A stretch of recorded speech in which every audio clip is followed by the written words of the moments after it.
nani azalaka tango ozwaki mokano nakokonisanga na se na yo nani oyo akobelema koloba ete ye apesaka yo todi mpe nani oyo akotelemela yo mpe awumela nseko na mokili oyo nani akotia mpembe na yo mpe azala seko na bomoi nalaba koseka ngai balobi otiki ngai motema ebateli kimia nani ayebi ya ngai na yo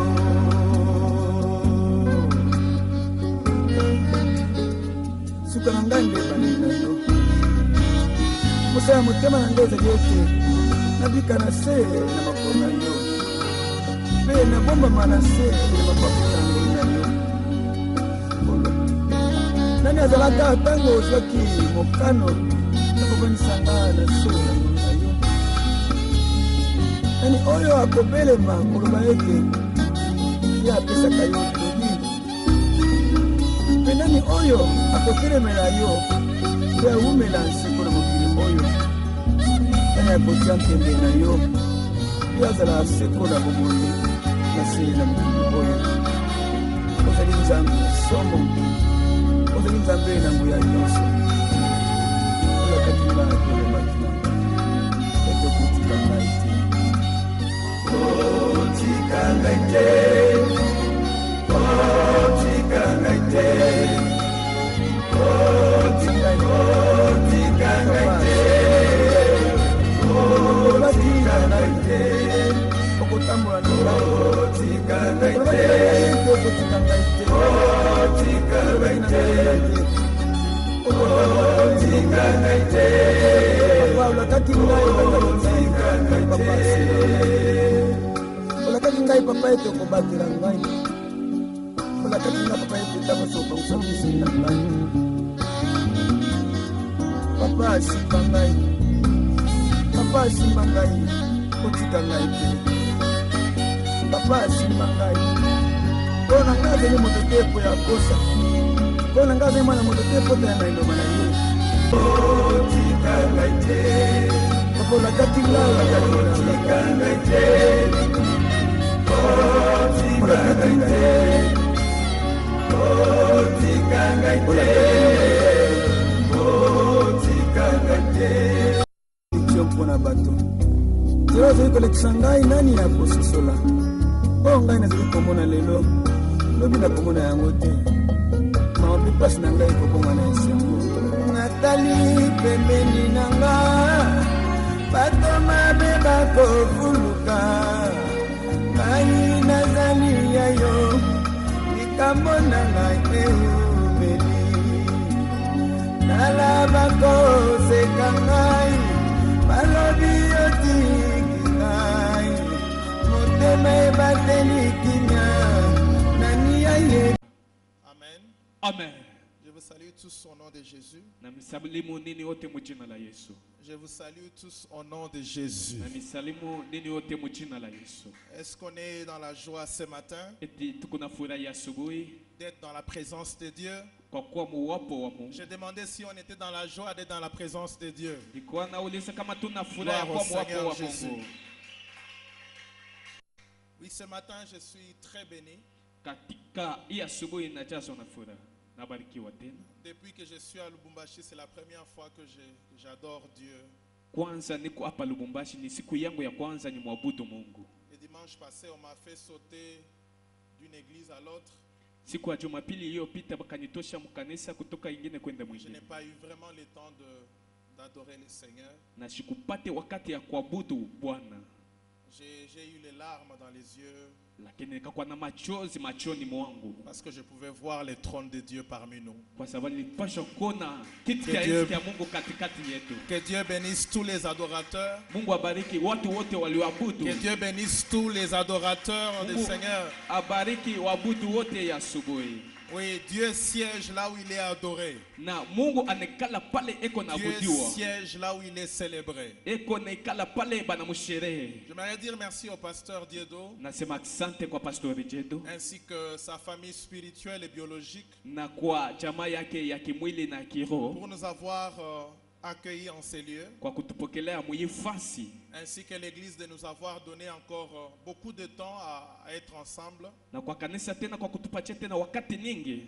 Je suis vraiment touché et honoré par votre accueil.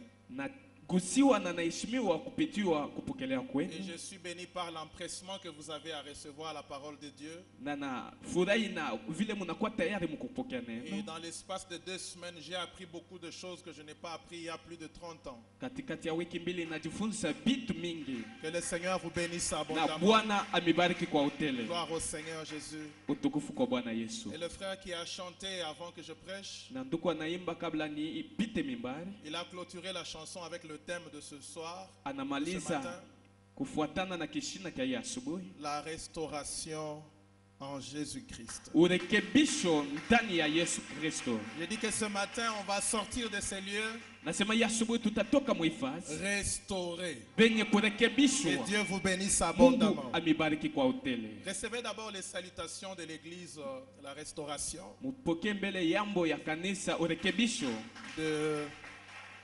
de Cape Town. ya ku Cape Town, Nous sommes en communication chaque jour na tunakuwa naongea kila siku. et leur question c'est que comment va le pasteur Diedo Na swali yabo beko nauliza namuna kani pastor chetu et eko comment est la santé de l'église, na namuna kani afya ya kanisa, centre de réveil spirituel. centre de réveil spirituel. Je leur ai dit, si les gens du Congo vous appellent et vous disent qu'ils ont la crise immense, Na baonesha kama batu ba kukongo banamionesha banakosewa beko na kosa. parce que moi ce que je vois ici c'est la bonne santé. Ju iki niko naona hapa ni afya njema tu.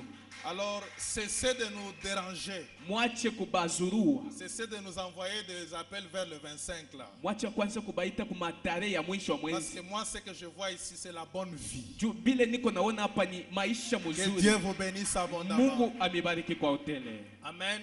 Amina. Je suis tombé amoureux de cette église Na kuwa tena na mapendo juu ya kanisa. dans beaucoup de choses. Mubitu ningi sana. Ouais, je suis tombé amoureux. Kweli nanguka mu mapendo. Je vais vous parler de quelqu'un ce matin. Tamisemezea juu ya mtu ya asubuhi. C'est une histoire que vous avez déjà lue. Ni hadithi munesha somaka. C'est une histoire que vous avez déjà entendue. Ni hadithi munesha sikiaka. Mais je vais vous demander d'oublier si vous avez déjà lu ça. Lakini tamisi musabu ebile Mais mushoshika. j'aimerais que vous puissiez écouter avec l'oreille spirituelle. Lakini napenda musikilize na sikio ya kiroho. Et le Seigneur va vous faire du bien. Na Bwana atamitendea mema. J'aimerais que nous puissions honorer la parole de Dieu Napenda tuheshimie neno la Mungu. en lisant Marc chapitre 10, Mkusoma Marko sura yake ya 10, du verset 46 au verset 53. mstari wake wa 46. Dans les 60 minutes qui me sont accordées, Mudakika ndoko bananipatia. j'aimerais que vous sortiez avec une pensée de la restauration en ce lieu. Napenda mutoke kwa na mawazo ya urekebisho. Et ce message sera une bénédiction pour toi. Na hii mjumbe itakuwa ni juu ya baraka yako. Tu n'auras pas besoin que je t'impose le main. Hautahitaji nikushike mkono. Mais cette parole va libérer beaucoup de choses dans ta vie. Lakini neno itachilia vitu mingi Et ndani ya tu ne maisha. seras pas la même personne. Na utakuwa mtu moya moya. Au nom de Jésus. Mujina la Yesu. Nous lisons le livre de Marc chapitre 10 du 46e au 53e verset au nom de Jésus-Christ. Ils arrivèrent à Jéricho. Et lorsque Jésus en sortit avec ses disciples et une assez grande foule, les fils de Timée, Bartimée, mendiant aveugle, étaient assis au bord du chemin. Il entendit que c'était Jésus de Nazareth. Il s'est mis à crier, « Fils de David, Jésus, aie pitié de moi. » Plusieurs les reprenaient pour les faire taire. Mais il criait beaucoup, plus fort, « Fils de David, aie pitié de moi. » Jésus s'arrêta et dit, « Appelez-le. » Ils appelèrent l'aveugle en lui disant, « Prends courage, lève-toi, il t'appelle. L'aveugle jeta son manteau et s'élevant d'un bond, vint vers Jésus. Jésus, prenant la parole, lui dit, « Que veux-tu que je te fasse ?» Rabouni, lui répondit l'aveugle, « Que je recouvre la vue. » Et Jésus lui dit, « Va, ta foi t'a sauvé. » Aussitôt, il recouvra la vie et suivit Jésus dans les chemins. Parole du Seigneur. Parole du Seigneur. Acclamons la parole du Seigneur.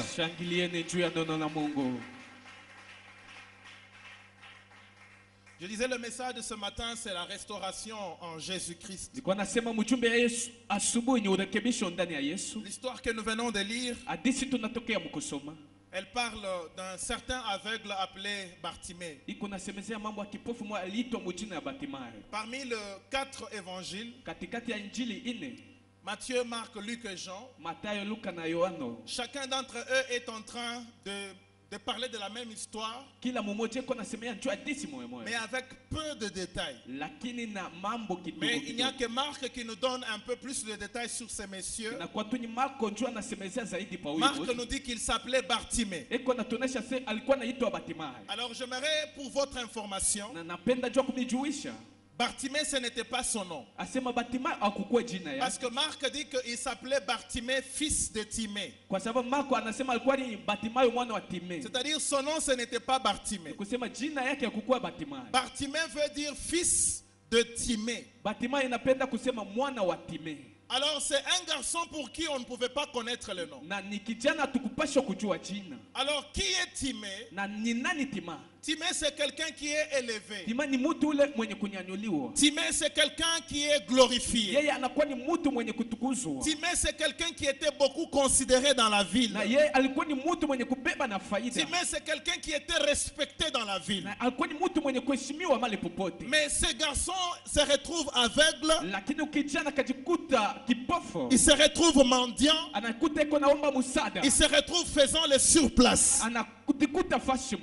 Alors les gens qui le voyaient, ils pouvaient se rappeler de lui en l'appelant juste Bartimée, pour dire qu'il était le fils de celui qui était élevé. Est-ce qu'on est ensemble? Est-ce qu'on est ensemble? Alors il pouvait dire il est le fils de celui qui est élevé. Alors quelque part ce n'était pas une façon de le glorifier ou de le célébrer. Comme les gens de Lingala disent, c'était une façon à kochola. Parce que quand les gens le voyaient assis au bord du chemin, en train de mendier, étant aveugle, alors quand ils passaient par là, ils disent regardez le fils de celui qui est élevé. Regardez ce garçon qu'on appelle Bartimée.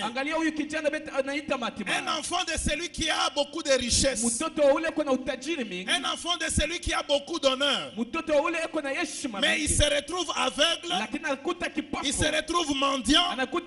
Il se retrouve au bord du chemin.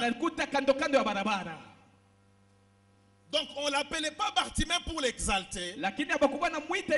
On l'appelait Bartimée pour se moquer de lui. Et quand je prends la vie de ce frère, je peux identifier sa vie à notre vie ce matin. Nous qui sommes des enfants de celui qui est élevé. Nous qui sommes des enfants de celui qui est glorifié. Nous qui sommes des enfants de celui qui est au-dessus de tout. Nous qui sommes des enfants de celui qui est riche. Mais quand les gens regardent dans notre vie, ils se moquent de nous. Parce que nous sommes aveugles. Parce que nous sommes sommes mendiants, parce que nous ne faisons pas de progrès, parce que nous sommes au bord du chemin. Et quand ils regardent dans notre vie, ils se moquent de nous. Ils disent, regardez les enfants de celui qui est élevé, de celui qui est glorifié, de celui qui est honoré. C'était un peu la même situation avec Bartimée. Mais la Bible ne nous dit pas comment est-ce que Bartimée s'est retrouvé dans cette condition.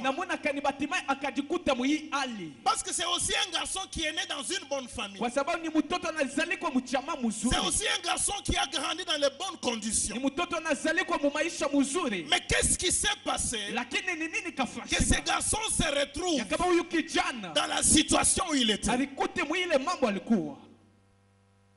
Quand il s'agit de Mephibosheth, la Bible nous donne un peu les circonstances dans lesquelles ce garçon s'est retrouvé dans le débat. Mais quand nous lisons l'histoire de Bartimée, la Bible ne nous dit absolument rien de ce qui s'est passé dans sa vie. Alors j'ai compris une chose. Faites attention de ne pas conclure ou de ne pas juger quelqu'un dans sa vie présente. Parce que vous ne savez pas de qui il est fils. Parce que vous ne savez pas quelle est l'histoire qui a précédé sa vie. Parce que vous ne savez pas quelles sont les circonstances qui l'ont amené dans cette condition. Mais la vérité est celle-ci. Si ce garçon est un fils de celui qui est élevé, s'il est le fils de celui qui est glorifié, Dieu va restaurer sa condition et il va restaurer sa position. Est-ce que je parle à quelqu'un? J'ai dit que s'il est le fils de celui qui est élevé, s'il est le fils de celui qui est glorifié, Dieu va restaurer sa condition et Dieu va restaurer sa position. Que personne ne juge ta condition présente. Parce qu'en toi, il y a une position qui sera révélée. J'ai dit qu'en toi, il y a une position qui sera révélée. J'ai dit qu'en toi, il y a une position qui sera révélée.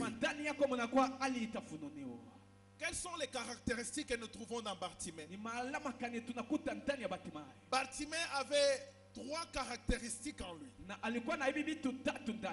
La première des choses, la Bible dit que Bartimée était aveugle. C'est comparé à nous les chrétiens aujourd'hui. Et que nous sommes le fils de celui qui est élevé. Nous sommes les enfants de celui qui est plus haut. Mais nous n'avons pas une vision claire de notre vie. Bartimée n'avait pas de vision de sa vie. Un aveugle, c'est quelqu'un qui n'a pas de vision. Un aveugle, c'est quelqu'un qui ne sait pas différencier le jour et la nuit. Un aveugle, tout ce qui se passe dans sa vie, c'est obscur. Un aveugle, c'est quelqu'un que d'autres personnes sont en train de conduire. Un aveugle, c'est quelqu'un qui ne peut pas décider sur sa destinée. Et nous avons beaucoup de chrétiens comme ça, qui vivent étant enfants de Dieu, mais qui n'ont aucune vision de leur vie. Tout ce qui se passe dans leur vie est obscur. Tout ce qui se passe dans leur vie, c'est d'autres personnes qui décident sur leur destinée, sur leur avenir, sur leur bénédiction. Et c'était ça la condition de Bartimée. Il était le fils de celui qui était élevé, mais il n'avait pas la vision claire de sa destinée. Est-ce que tu te retrouves dans le même sac? eti unajikuta mu mambo moya Et que tu es en train de confesser que tu es le fils de Dieu. kama kuna takasa sema ku mtoto Mais wa Mungu, dans un domaine ou dans un autre de ta vie, lakini mu makazi fulani ya maisha tu yako n'as pas la vision claire. hauna nakona kuzuri. Le deuxième caractéristique que Bartimée avait, Na namna ya pili Batimayo alikuwa la nayo, Bible dit il n'était pas seulement aveugle, Biblia inasema hakukuwa tu mais il kipofu, était aussi mendiant. lakini alikuwa tena naomba. Un mendiant, c'est quelqu'un qui ne fait que recevoir. Wa kuomba ni mtu ule anapokeaka tu Et il ne peut pas donner. na ye asiwezi kuleta. Un mendiant, c'est quelqu'un qui n'est jamais satisfait. Ni mtu ule ayashibaka ayafurahi Même kwako, si on lui donne beaucoup, hata banamupatia il mingi n'est jamais satisfait. asiyafurahi waka. Nous avons beaucoup de chrétiens Tuko na bakristo qui mingi ne sont jamais satisfaits. bale abaya eneaka mu Même mapasho de yabo, petites choses que Dieu fait dans leur vie. hata kubitu ndoko Mungu aliko natenda mu maisha yabo. Un mendiant, Mtu wa kuomba c'est quelqu'un qui ne fait que recevoir. ni mtu ule kona pokea Il tu, n'est pas en mesure de produire. lakini shina na hitaji ya Nous kupeleka avons tena. des chrétiens à l'église Tuko na wakristo qui ont mkanisa déjà fait 10 ans, bale banesha fanya miaka mais ils ne 10 sont pas en mesure lakini abana de muwezaji lire un seul verset dans la Bible. ya kusoma tu shairi moja mu Biblia. On ne peut pas dire amen à ça. Hatuwezi kusema amina kwa hili. Un mendiant, Mtu wa kuomba c'est celui qui ne fait que recevoir. ni mtu ule anapokea Il tu, n'est pas prêt à produire. lakini ashina tayari njoo Bien aimé, kuleta. la volonté de Dieu Upendo wa mapenzi est ya que Mungu toi tu ya produises. kusema we uzale na we utoshe matunda. Je ne peux pas croire à l'église. Siwezi kuamini kukanisa. Un frère, depuis qu'il est venu, Ndugu tangu alikuyaka lui, il ne peut que modérer les cultes. yeye anaongoza tu Mais il ibada, n'est pas en mesure d'exhorter. ashina uwezaji ya kusubutisha kanisa. Nous avons reçu un appel Tulipokea liko qui nous appelle à la croissance. iko na Twitter mkupanda. Aujourd'hui, si on te donne la parole de Dieu, Leo kama bana tu kupatia dois neno la être Mungu, demain à reproduire la parole de Dieu. takuwa na wewe tayari njoo kwanza kutosha na wewe neno la Mungu ndani yako. Je fais une expérience avec un mendiant. Nililifunza na mtu ule wa kuomba. Tu peux être au volant en train de conduire. Unaweza kuwa kuvola huko unaongoza gari, Il y a quelqu'un qui vient te toquer à la fenêtre. kuna kwa mtu anakukonkola kumlango, À la vitre, il te demande de lui assister avec une somme d'argent. anakuomba na msaada. Bien aimé, faisais l'expérience avec moi. Mpendo, tujifunze mbele Même pamoja. si tu prenais $1000, Hata kama unabeba $1000 tu donnes à cette personne-là. unapatia ule mtu, Tu lui dis que je ne vais plus te revoir sur la route. nasema sipende kukuona tena Prends barabarani, ce $1000, va faire le business. beba hii frango ende ufanye Bien biashara. aimé, tu seras choqué Mpendo, que utapita demain le matin, kesho asubuhi tu vas rencontrer la même personne utakutana tena na ule en mtu train de te demander 200 francs. kukomba tena 200 francs, Parce qu'un mendiant, kwa sababu mtu wa son kulomba esprit est développé comme ça. akili yake inakuwa tu Il vile, ne veut pas produire, asipende il kutosha, veut que recevoir. lakini anapenda paka kupokelea. Ne fais pas un effort de déplacer un mendiant. Usifanye nguvu mutoshe pale eko, Parce que son système kwa sababu fundi yake le dicte de recevoir. inakuwa tu ni ya kwanza Son kupokea. système n'est pas programmé de donner. Akili yake haitayarishiwa mukupeleka. Prends un mendiant, Beba mtu wa kuomba, donne-lui de nouveaux habits. umupatie mavazi Tu mupya, seras surpris qu'il utashutushwa. va les vendre demain. Atenda kuyujisha kesho Il va reporter les mêmes habits sales. na atavala mavazi moya moya Et nous uchafu. avons beaucoup de chrétiens comme ça. Na tuko na bakristo Quel que mingi, soit ce que nous leur donnons, engao bile tuko na ils bapachia ne sont pas en mesure de reproduire abana muwezaji ya kwenda ou de kutosha, faire la différence. jua kufanya tofauti.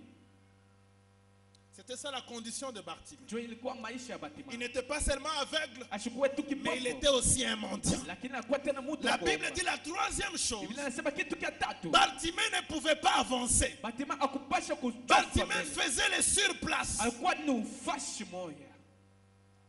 Quand vous venez le lundi, vous les trouvez la même place. Wakati unakuwa siku ya kwanza juma, Vous venez mardi, vous les trouvez la même place. mardi unampata paka Vous paka, venez à 8h, la même place. 8h paka paka, Vous venez à 15h, la même place. 15h utampata paka. Bartimée ne pouvait pas aller de l'avant. Kupasha kuendelea. Bartimée ne pouvait pas reculer. Batima kupasha Mais la kuendelea. Bible me dit dans 3 jours, Lakini Biblia je inaniambia souhaite que tu prospères kama napenda à uendelee tous égards kwa hatua et que yote tu prospères na comme uendelee prospère l'état de ton cœur ile nafsi yako et que tu sois na en ukue bonne santé. afya njema.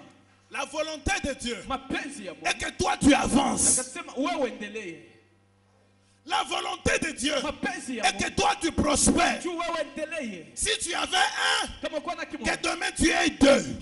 Si tu avais deux, que demain tu aies cinq. Si tu avais cinq, que demain tu aies 10. C'est ça la volonté de Dieu. Mais si dans ta vie, tu remarques que tu fais les surplaces, il y a quelque chose qui doit être restauré en toi. Quelque chose doit être restauré en toi. Et Bartimée était en train de souffrir de cela. Bartimée était dans cette condition-là. Et cependant, la Bible nous dit qu'il était le fils de celui qui était élevé. J'aimerais vous poser la question ce matin, avant que je puisse aller plus loin avec le message. Est-ce que tu es en train de t'identifier à la vie de Bartimée? Quelle est la vision que tu as de ta propre vie? Quelle est la vision que tu as de ta propre famille?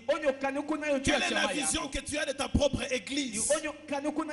Prie le Seigneur qu'il te donne une vision claire.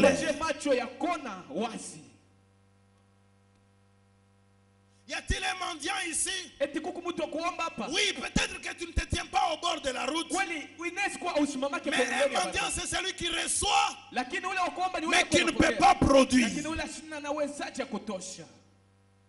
Combien de prédications tu as entendues à ce lieu? Bien aimé, moi je ne me fatigue pas de revenir sur une même prédication.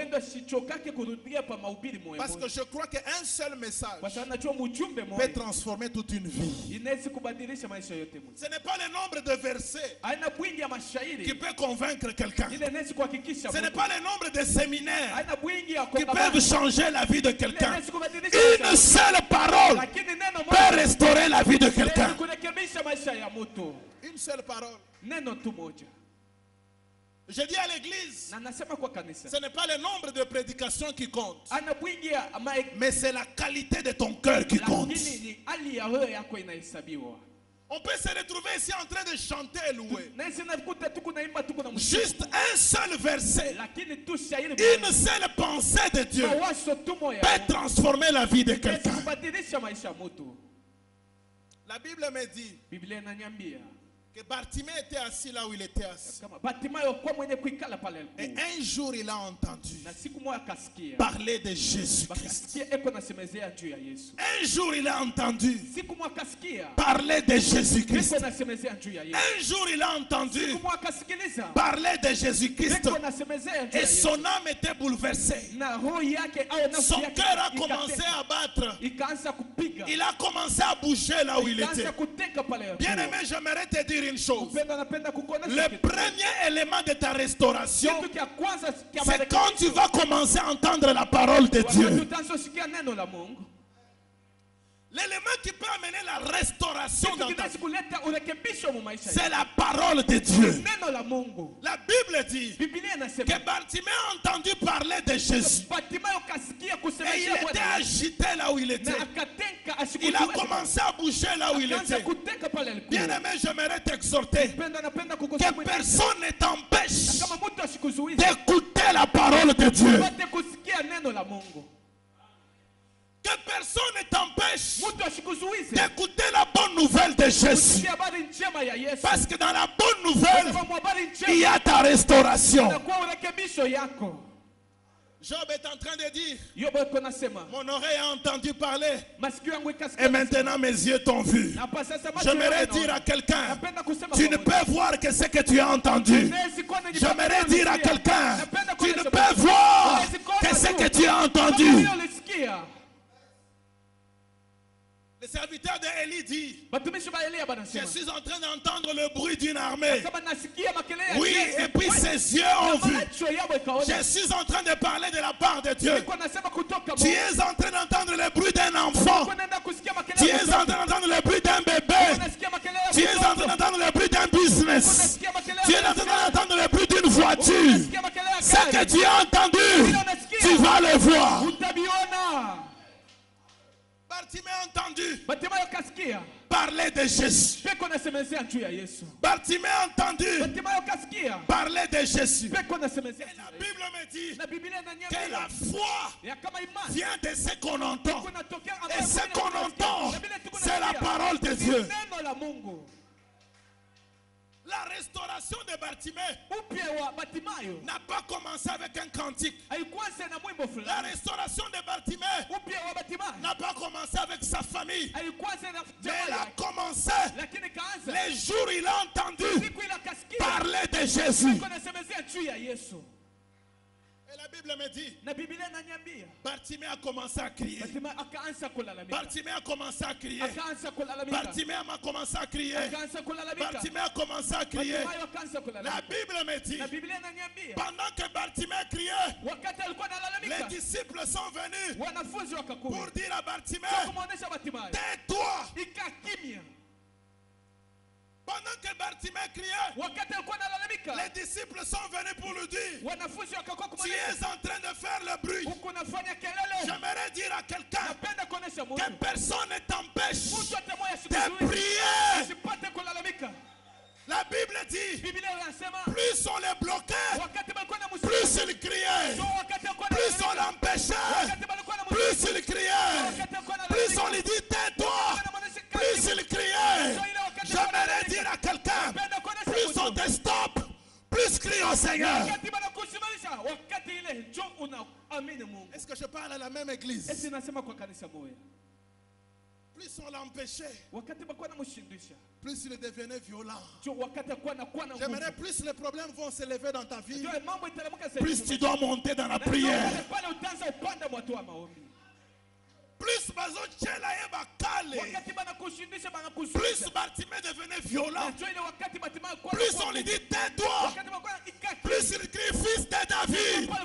J'aimerais répéter à quelqu'un que les circonstances ne te stoppent pas. On l'empêche. Imaginez quelqu'un comme Thomas. Il bloque Bartimée. Il dit aux autres Salamakelele. Toza busy. Toza na programme belé. Il faut te comme à Jéricho. Il faut te comme à Samarie. Il faut te comme à Galilée. Tikama kelele. Plus on l'empêche, plus il crie. J'ai remarqué une chose. Plus il y a des problèmes à l'église, plus les chrétiens quittent l'église. Plus il y a des problèmes à l'église, plus beaucoup de chrétiens quittent l'église. Mais je n'ai pas vu un seul chrétien quitter sa compagnie parce qu'il y a des problèmes. Je n'ai pas vu un seul frère démissionner au travail parce qu'il y a beaucoup de problèmes. Mais parce qu'à l'église, il y a beaucoup de problèmes, beaucoup de chrétiens quittent l'église. Fais attention. Fais attention. Là où est ton cœur, on peut identifier là où il y a ton trésor. Plus on empêchait Bartimée, plus il devenait violent. Plus on empêchait Bartimée, plus il faisait entendre sa voix à Dieu. Mais dans les cris de Bartimée, il n'y avait pas de bruit. Il y a des gens qui prient, mais qui ne disent rien à Dieu. Il y a des gens qui prient, mais dans leur prière, il n'y a aucun message. Quand Jésus a entendu, il a dit j'ai entendu. Il y a quelqu'un qui est en train de m'appeler.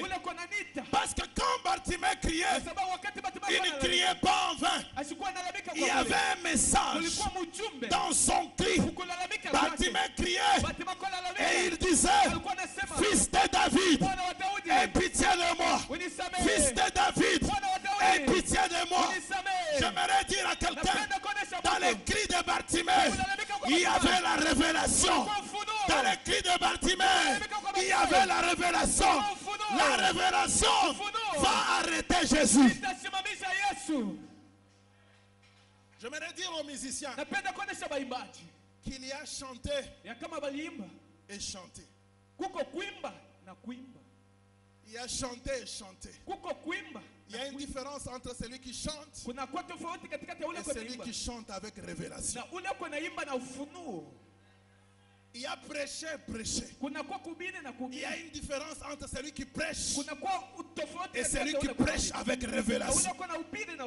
Il y a crié et crié. Quand tout le monde crie, Jésus ne s'est pas arrêté. Mais quand Bartimée a crié, Jésus s'est arrêté. Demandez-moi pourquoi. Parce que dans les cris de Bartimée, il y avait la révélation. Bartimée crie et il dit fils de David, bien aimé, fils de David, voulait seulement dire celui qui vient et qui doit venir pour délivrer, celui qui vient et qui est déjà venu pour délivrer. En quelque sorte, Bartimée était en train de dire celui qui vient et qui est déjà venu, viens me délivrer. Celui qui vient et qui doit venir, viens me délivrer. Et quand Jésus a entendu cela, il dit quelqu'un a touché le point faible. Quelqu'un a touché ma mission. Quelqu'un a la révélation de qui je suis et de pourquoi je suis venu. Jésus, il a compris que Bartimée, il a lu l'ordre de mission de Jésus. Quand tu pries, ne prie pas comme tout le monde. Lis l'ordre de mission. La parole de Dieu. Prie avec révélation. Je te rassure que Dieu va s'arrêter et il va résoudre ton problème. Fils de David, aie pitié de moi. La Bible dit, Jésus va dire aux disciples, appelez-le. Est-ce que quelqu'un est en train de m'entendre? Jésus va dire aux mêmes personnes qui ont empêché Bartimée, il va leur dire, moi je ne pars pas les prendre, mais vous qui l'avez empêché, appelez-le. J'aimerais dire à quelqu'un, les mêmes personnes qui t'ont bloqué hier, Dieu va les utiliser pour ton élévation. Quelqu'un ne m'a pas entendu. Quelqu'un ne m'a pas entendu. Jésus n'a pas utilisé d'autres personnes. Jésus n'est pas allé chez Bartimée. Il a dit aux mêmes personnes, comme c'est vous qui l'empêchez, maintenant je vous envoie, appelez-le. J'ai appris une chose, de ne pas s'opposer à quelqu'un. Parce que quand le Seigneur va décider d'élever cette personne, Dieu va se servir de moi pour que je sois le marchepied. Ne commets pas l'erreur de combattre quelqu'un. Parce que il va utiliser les mêmes personnes qui t'ont causé du tort aujourd'hui.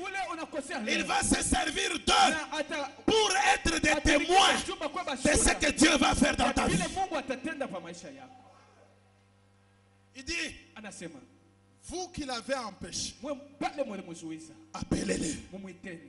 Ça me rappelle un peu Ama. Il a comploté contre Mardoché. Et Dieu va se servir de la même personne pour qu'il devienne le serviteur de Mardoché. J'aimerais parler à quelqu'un. Laisse-les t'empêcher.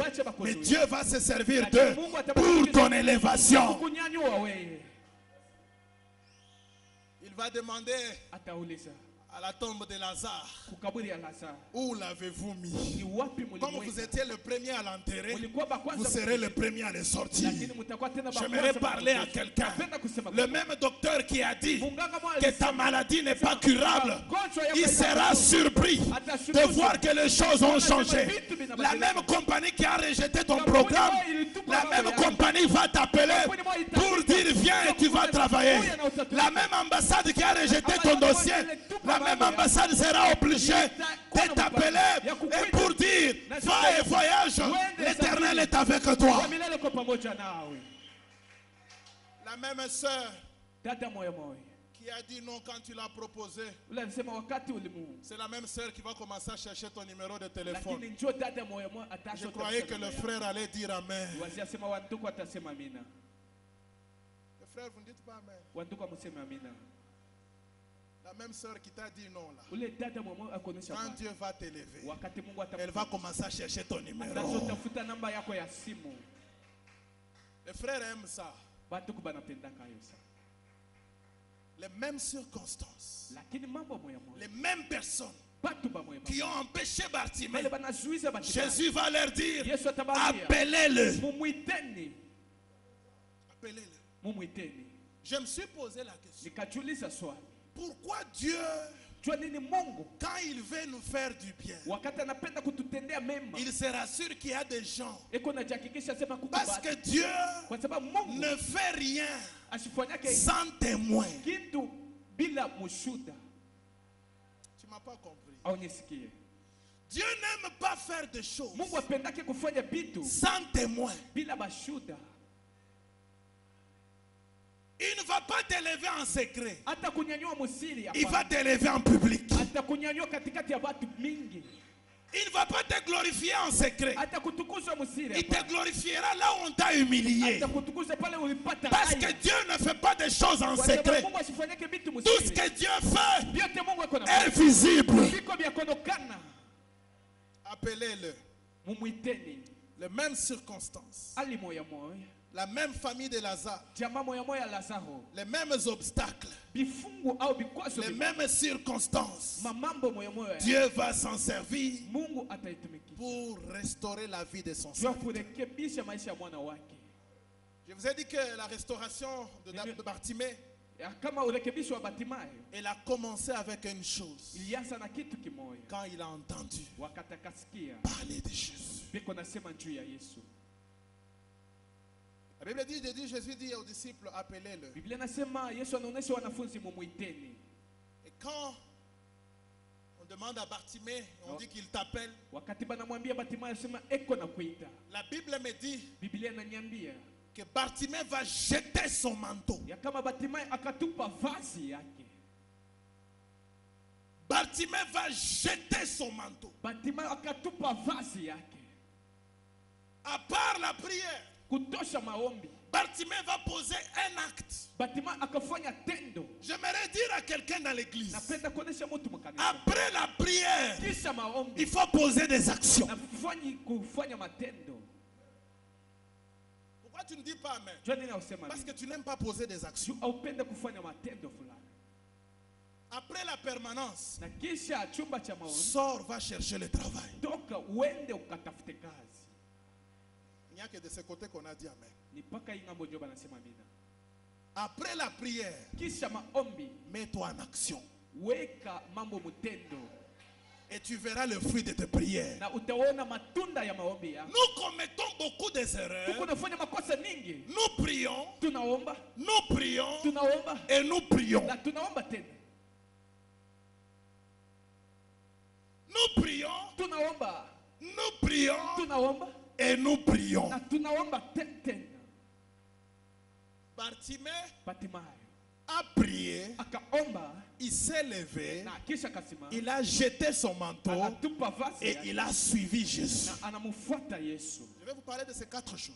Tamisemezea njoo hivi vitu ine. Bartimée a prié, Batimayo kaomba, il s'est levé, akashimama, il a jeté son manteau et il a suivi Jésus. na anamufuata Ces Yesu. 4 éléments Hivi vitu ine ont été à la base vilikuwa de kumsingi sa restauration. ya urekebisho yake, Mais toi, tu commets une erreur. lakini wako nafanya kosa. C'est de prier, Ni kuomba, prier, unaomba, prier unaomba, et prier. na unaomba tena. Vous n'allez pas m'aimer. Mais ce que je vous dis, Lakini bila niko na c'est mimi. la clé de votre Ni restauration. fungulo ya urekebisho yenu. La Bible dit, Biblia nasema nous sommes des sacrificateurs tuko bakowani pendant la nuit. katikati ya usiku, Mais pendant les jours, lakini katikati nous ya sommes des usiku, rois. tuko wafalme. Tu ne m'as pas entendu. Au nisikie, En nous, il y a deux races. En même temps, nous sommes des sacrificateurs pour Dieu. Et en même temps, nous sommes des rois pour Dieu. Un roi ne prie pas.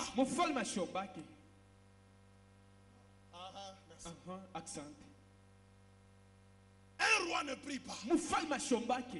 Un roi ne prie pas. Un roi ordonne. Un roi déclare.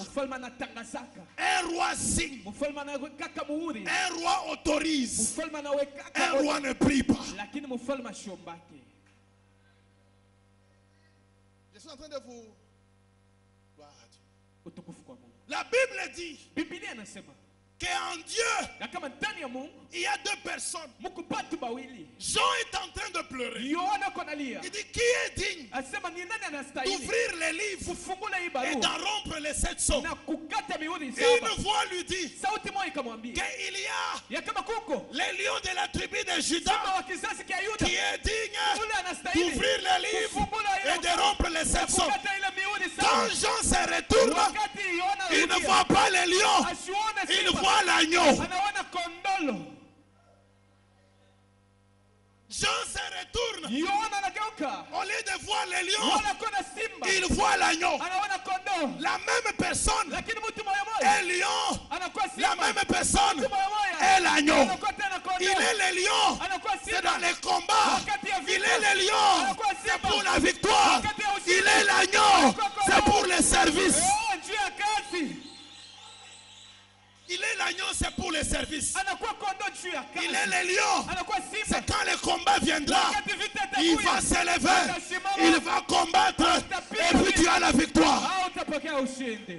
La Bible dit, nous sommes une race des sacrificateurs pour Dieu et des rois pour Dieu. Bien-aimé, il faut savoir utiliser les deux temps. Il faut savoir utiliser les deux temps. Il y a un temps où nous sommes des serviteurs. Il y a un temps où nous devenons des lions. Il y a un temps où nous sommes des sacrificateurs. Il y a un temps où nous sommes des rois. Un sacrificateur, il sacrifie la nuit. Un sacrificateur, il est dans la présence de Dieu. Un sacrificateur, il adore. Un sacrificateur, il donne les sacrifices. Mais un roi, il a les mains dans les poches. Il ordonne, il conduit, il ordonne, il communique, il dirige les choses. Nous sommes en train d'échouer parce que nous voulons rester dans la sacrificature. Mais nous ne voulons pas sortir et agir comme des rois. On ne veut pas sortir et agir comme des rois. Nous voulons rester des sacrificateurs. Mais en nous, il y a deux natures. Dis à ton prochain, tu n'es pas seulement sacrificateur, mais tu es aussi un roi. Un sacrificateur prie, un roi ordonne. Que Dieu te bénisse. Bartimée prie. C'est la première des choses qu'il fait. La deuxième des choses, la Bible dit, Bartimée se lève. Et quand Bartimée se lève, il jette son manteau. Quand Bartimée se lève, il jette son manteau. J'aimerais ouvrir une parenthèse. En Israël, on reconnaissait un aveugle par deux choses. La première des choses, c'est pas son manteau. La deuxième des choses, c'est pas son bâton. On est ensemble? Le manteau, ça représentait trois choses pour un aveugle. Le manteau, c'était une chambre froide pour un aveugle. Toute nourriture qu'on pouvait lui donner, L'aveugle mettait ça dans son manteau. C'est là où il gardait sa nourriture. Les manteaux pour un aveugle, ça représentait son blanquette. Quand il avait froid, il se servait de son manteau pour se couvrir et pour se protéger. Le manteau chez un aveugle, ça représentait sa banque. Parce que tous les coins qu'il recevait, tout l'argent qu'il recevait, il mettait dans son manteau. Vous pouvez maintenant comprendre avec moi que le manteau de Bartimée, ça représentait tout pour lui. Le manteau de Bartimée, c'était tout pour lui. On ne pouvait pas le reconnaître sans son manteau. Son argent, il gardait dans les manteaux. Sa nourriture, il gardait dans les manteaux. Quand il avait froid, il avait besoin du manteau. Mais quand Jésus l'appelle, la première des choses que Bartimée laisse, il jette son manteau.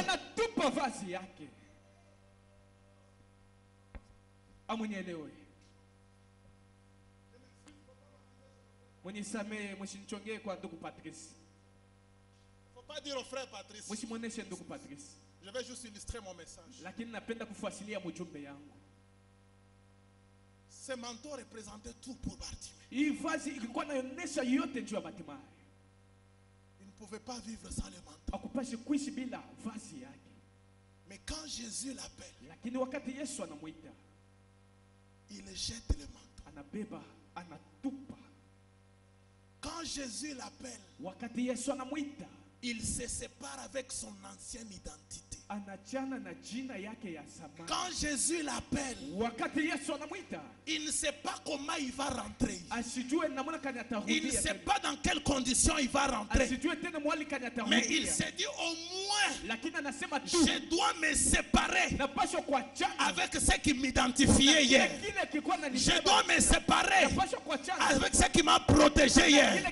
Je dois me séparer avec ma référence d'hier. Bartimée jette le manteau avant que ses yeux ne voient. Bartimée se sépare avec son manteau. Ses yeux n'ont pas encore vu. Moi, si j'étais Bartimée, il fallait que je voie d'abord et puis j'enlève le manteau. C'est vrai. Si moi j'étais Bartimée, si mandena longoli jaquette. Mais Bartimée anatosha jaquette. Nanu miso na ye monite. Ça c'est la foi. Ça c'est la foi. Il a prié, il a posé l'action et il a eu la foi.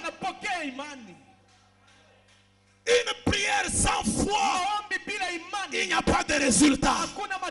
Une prière sans action, il n'y a pas de résultat. Une prière sans foi, il n'y a pas de résultat. Bartimée a crié, Bartimée s'est levé, Bartimée a jeté le manteau. C'est pour dire, je pars et je ne rentrerai pas aveugle. Et la deuxième signification, en Israël, quand quelqu'un jette le manteau, cela veut dire une chose, que la personne n'était pas contente. En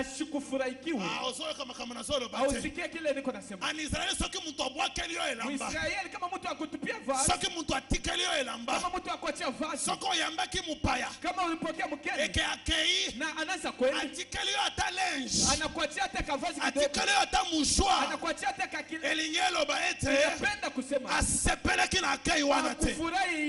Le jour où Jésus ressuscite, la Bible dit quand les anges sont allés, ils n'ont pas trouvé la Bible, ils n'ont pas trouvé autre chose. La Bible dit, ils ont trouvé les linges, ils ont trouvé les habits de Jésus. C'est pour dire que Yesu akotaki mais asepeleki na bisika wana te abimi akozonga lisusu te. Est-ce que je parle à quelqu'un? Est-ce que je parle à quelqu'un? Élie azosenga, Élisée azosenga, Élie il demande la double portion. Élie est en train de monter. Élie est en train de monter. On lui a dit qu'elle a ta veste. On lui a dit qu'elle a Bible. Azoti qu'elle a lamba. C'est pour dire. Et si qu'elle a zokende, na kozala nango besoin te. Azoti qu'elle a parce que si qu'elle a zokende, je serai couvert de la présence de Dieu. Wana Yesu azo qui soit Lazare. Jésus ressuscite Lazare. Lazare sort. La Bible dit il était bandé de la tête aux pieds. Jésus va leur dire bolongola ye bilamba. Sinon, ceux qui à côté de la cité avec le même vêtement, il y a un risque kazonga alongola bilamba wana atikango awa. Alors Bartimée, il était informé que comme na sepelite na qui aveugle, na sepelite na qui mendiant, na sepelite na identité oyo lelo comme na moni Yesu, lelo comme na yoki Yesu, nazo bwaka nazo boya nazo kende na kozonga lisusu te, nazo kende na kozonga lisusu te, nazo kende na kozonga lisusu te. J'aimerais que par la foi que tu refuses l'identité que le monde t'avait donnée. Non, tu n'as pas compris. J'aimerais que par la foi, au nom de Jésus, que tu refuses kazaka nyonso oyo balatisa yo na bandoki, oyo balatisa yo na famille na yo, oyo balatisa yo na mboka ya Congo, oyo balatisa yo na bana ya quartier, oyo balatisa yo na libota na yo. Kazaka nyonso ya pauvreté, kazaka nyonso ya célibat, kazaka nyonso ya sécheresse, kazaka nyonso ya blocage, kazaka nyonso ya balimite, kazaka nyonso ya mendicité, kazaka nyonso ya liwa, longola, longola, longola, longola, longola, longola, longola, longola, au nom de Jésus-Christ. Assis-toi. Ikala. Bartimayo, il a jeté akatupa le manteau vazi au koti avant que ses yeux kabla macho yake ne voient. ipate kona. La foi, imani, elle vient avant le miracle. iko na kuwa kabla ya muujiza. La foi, imani précède iko na tangulia le miracle. muujiza. La Bible dit dans Hébreu Biblia inasema Mwebrania que la foi ya kama imani est une ferme assurance inakuwa ni hakikisho kamili des choses qu'on ne voit pas. ya vitu bila vionekane. C'est Lakini pili, continuez. Ah, na kionesho l'église n'a pas compris. kanisa isikie. Hébreu 11, récitez avec moi. Mnaweza kusema kwa Oh, japo oh, la foi imani est inakuwa, ce n'est pas une assurance, haina mais la foi lakini imani est une inakuwa, ferme inakuwa ni assurance. hakikisho Des kamili choses qu'on voit, ya vitu des bila choses kuona. qu'on voit, Bila des vitu choses kuona. qu'on a, mais pas des choses Lakini qu'on ne vitu voit pas. vya sipo Elle est kuonekana. quoi? Inakuwa ni nini? Une démonstration. Kionesho. La foi est une démonstration. Imani inakuwa ni kionesho. Bartimée a démontré sa foi. Bartimayo akaonesha imani yake. Bartimée s'est dit, Bartimayo akasema, je ne sais pas sijue ce qui va se passer après, nini kitafanyika, mais moi je vais démontrer ma lakini foi. mimi nitaonesha imani Parce que Hébreu me dit que la foi est une démonstration. Alors je vais démontrer ma foi et puis nous allons voir la suite. tutaona mambo ifuatayo. Tu as la foi, Uko na imani mais tu ne l'as jamais démontré. lakini hauyaioneshaka. J'aimerais ajouter, Napenda kuongeza la foi imani va t'imposer itakufanyisha kwa nguvu les méthodes namuna kania ufundi de ta guérison. ya kutunziwa kwako. Tu n'as pas entendu. Ausikie.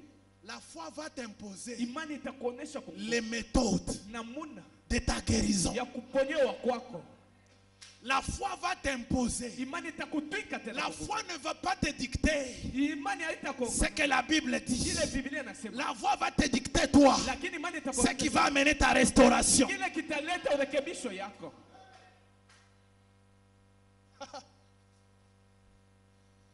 Lévitique 15.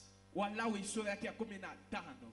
Cette femme, Huyu mke elle avait l'interdiction formelle alikatazwa kumbele ya watu wote de se retrouver en public. apate kujikuta katikati ya watu nyingi. Cette femme Huyu mke avait l'interdiction formelle alikuwa na ukatazo kabisa de vivre dans la société. pata kuishi katika watu. Cette femme, Huyu mke après 12 ans na kisha miaka de 12 souffrance, ya mateso, la loi ne la permettait pas amri haikukwanza de se kuruhusu retrouver en public. ya kama alikute katika La taifa, famille ne la permettait pas lakini jamaa ikumruhusu de se retrouver en public. alikute fasi ya watu. Mais la Bible me dit, Lakini Biblia inaniambia quand elle a entendu parler de Jésus, wakati akasikia beko nasema juu ya cette femme, huyu mke, elle s'est dit, akatiambia yepe, elle s'est dit akasema ndani mwake que si seulement ya kama tu j'ai touché mimi nenda nakusa.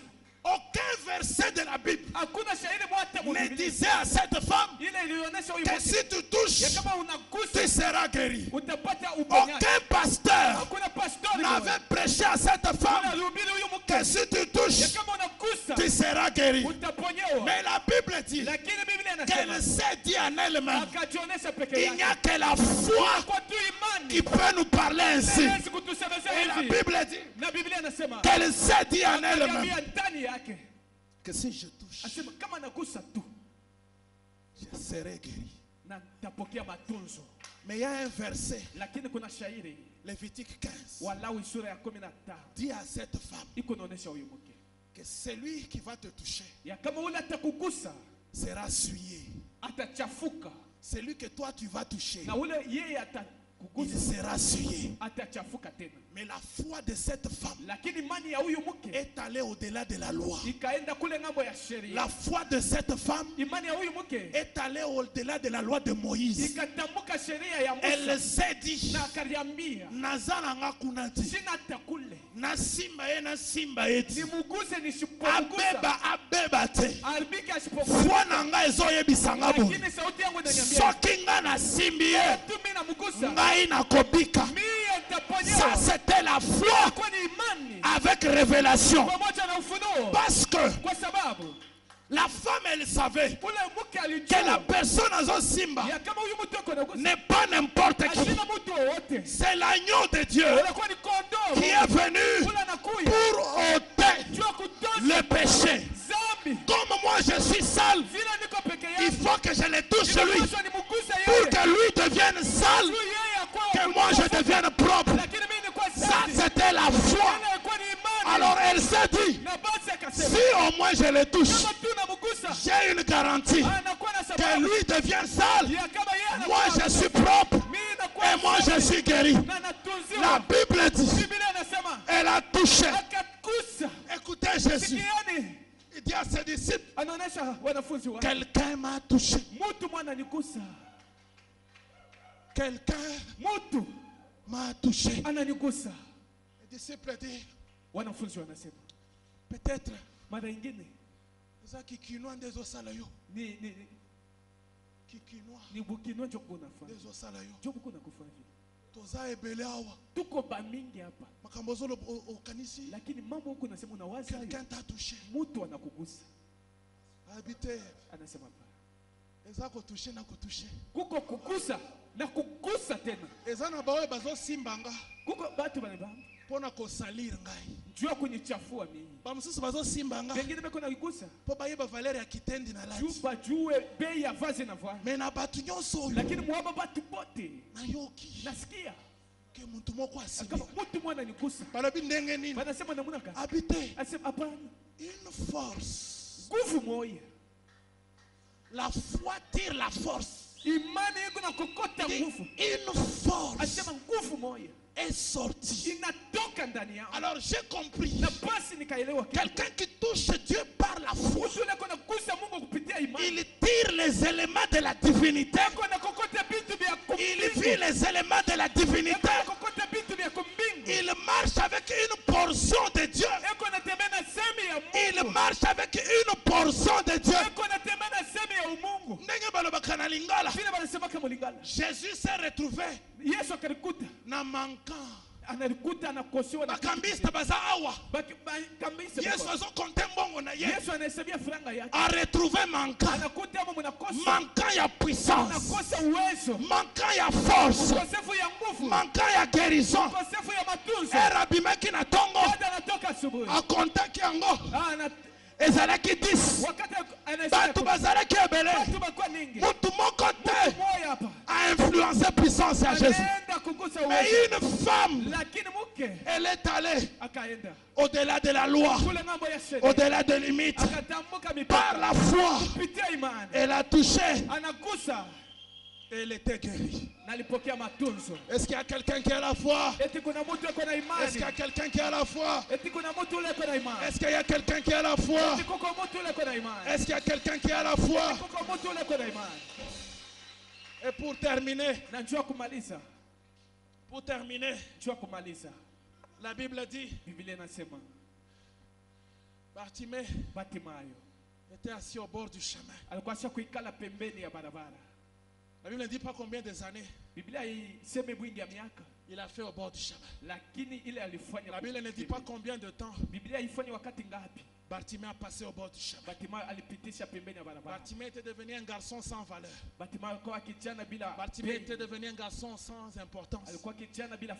Toute sa vie était au bord du chemin. Mais quand il a crié, il s'est levé et il a jeté son manteau. Il a recouvert la vue. Il n'est pas resté sur le chemin. Il s'est engagé sur le chemin. Et il a commencé à suivre Jésus le chemin. Non, quelqu'un ne m'a pas entendu. Quand tu fais l'alliance avec Dieu, tu vas quitter le bord du chemin. Quand tu fais l'alliance avec Dieu, okolongwa pene pene, okosangage na nzela. Quelqu'un ne m'a pas entendu. Batu bayebele yo na coin moko boye. Batu bayebele yo na identité moko boye. Batu bayebele yo na histoire moko boye. Mais maintenant que tu t'engages avec Jésus, okolongwa na coin wana bayebele yo. Au kokota na chemin. Parce que Jésus dit qu'il est la vérité, il est la vie et il est le chemin. La Bible dit, et Bartimée, il a recouvert sa vue. Oyazalaki mendiant, mendicité sili. Oyazalaki sur place sili. A côté Penanzela, a côté parmi les disciples de Jésus. À côté d'Anzela, parce que Jésus est le chemin, Jésus est la vérité, Jésus est la vie. Que le Dieu de la restauration, que le Dieu de la restauration, qu'il restaure ta position, qu'il restaure ta condition. Je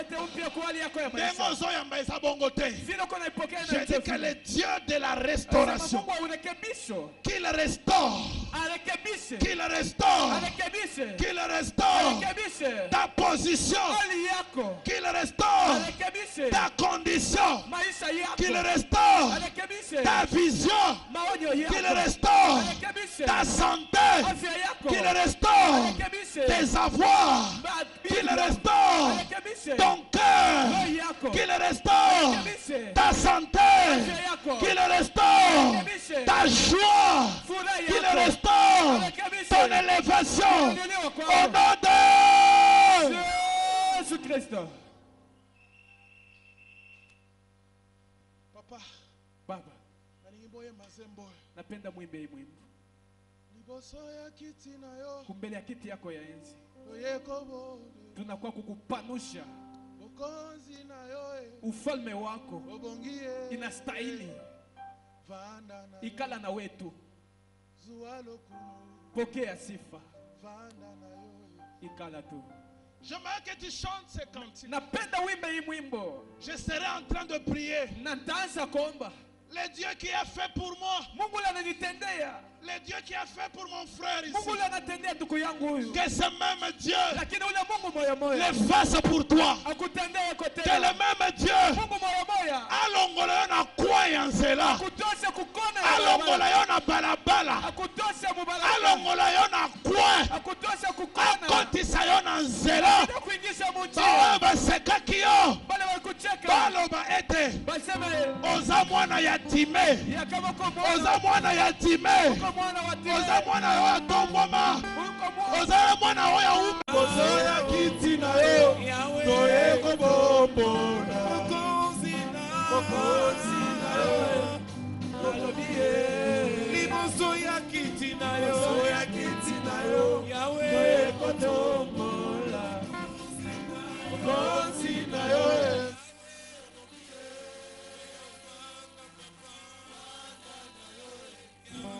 zuwa lokumu panda na yo yobongie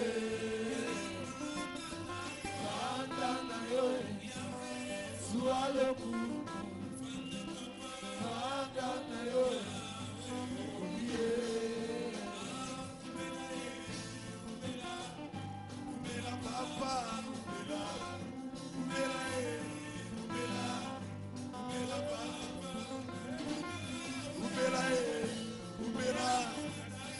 papa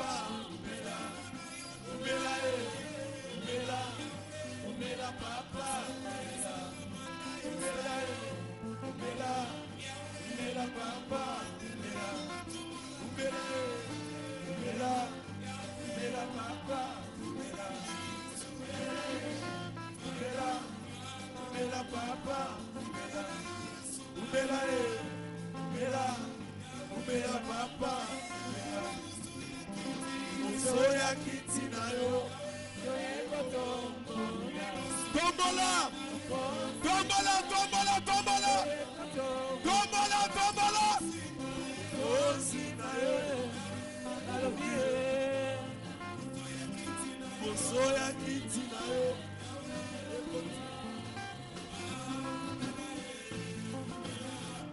umela papa umela umela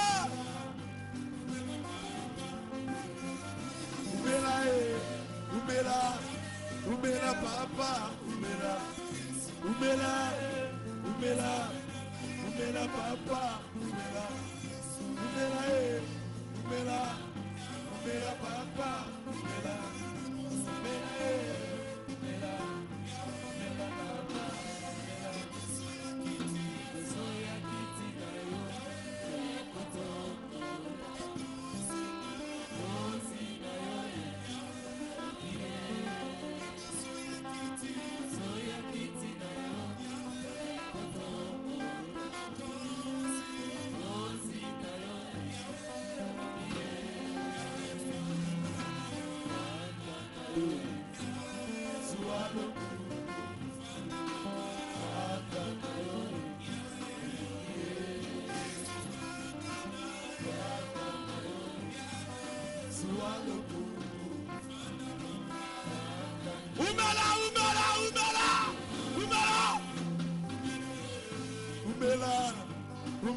umela umela papa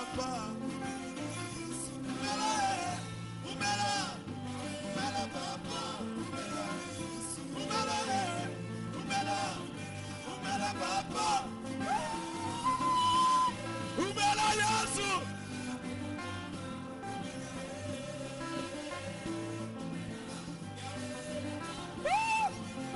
Est-ce que tu peux commencer à adorer Jésus? Tu peux commencer à adorer Jésus. Le balaye, umela.